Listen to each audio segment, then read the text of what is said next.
Today's ceremonies are being held in Montreal for the 14 young women who died in what became known as the Montreal Massacre. It was 25 years ago today that crazed gunman Marc Lépine fatally shot or stabbed 14 women at Montreal's École Polytechnique Engineering School before taking his own life.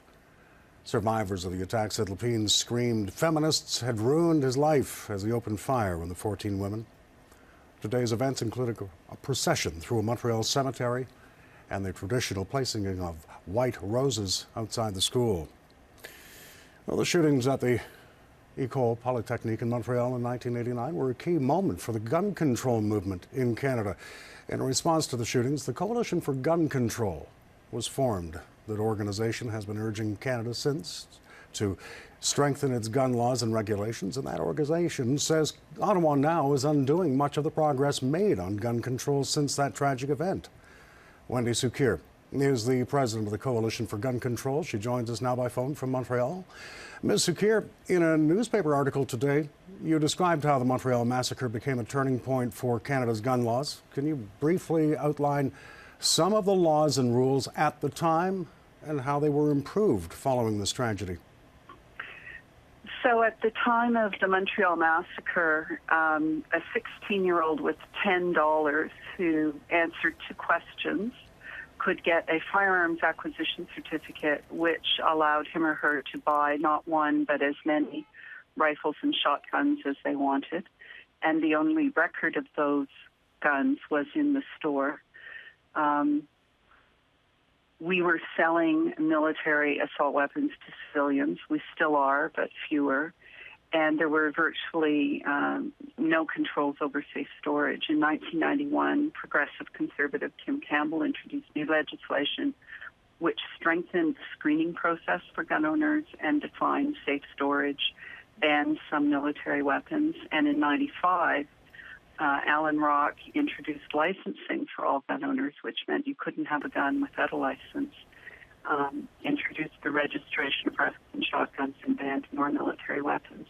So that is a picture of how it was and how it was changed in the positive sense in terms of stronger gun controls. But you say Ottawa is now undoing much of that progress. Yes. In 2012, the legislation requiring the registration of rifles and shotguns was eliminated. The records of 5 million rifles and shotguns, including the Ruger Mini 14, the gun used at Polytechnique, the records were destroyed.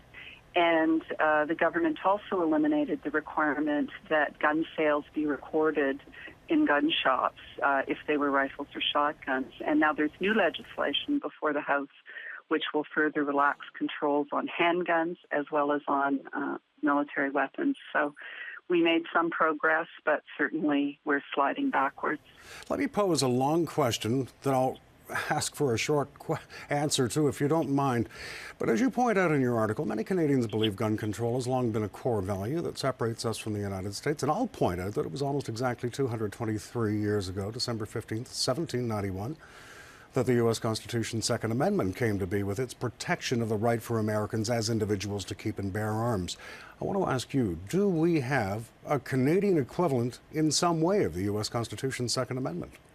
Not at all. In fact, the Supreme Court of Canada has been explicit on that point. And at the United Nations, it's been made clear that in terms of universal human rights, the right to be safe is much more important than the right to bear arms. So let me ask you then, unfettered by a right to keep and bear arms, as far as Canadian law goes, why do, in your view, Canadian authorities often seem reluctant to throw the book at someone illegally using a gun? I think that the situation in Canada politically is that a small but very vocal segment of gun owners have really hijacked the agenda. We know that most Canadians would support stronger gun control, and yet their voices are not being heard. And many people know about the influence of the NRA in the U.S., but have no clue about the extent of the effect of the gun lobby in Canada. Wendy Cukier, co-founder and president of the Coalition for Gun Control, a professor at Ryerson University in Toronto, and also co-author of the Global Gun Epidemic. Thanks very much for speaking with us. Thanks for the opportunity.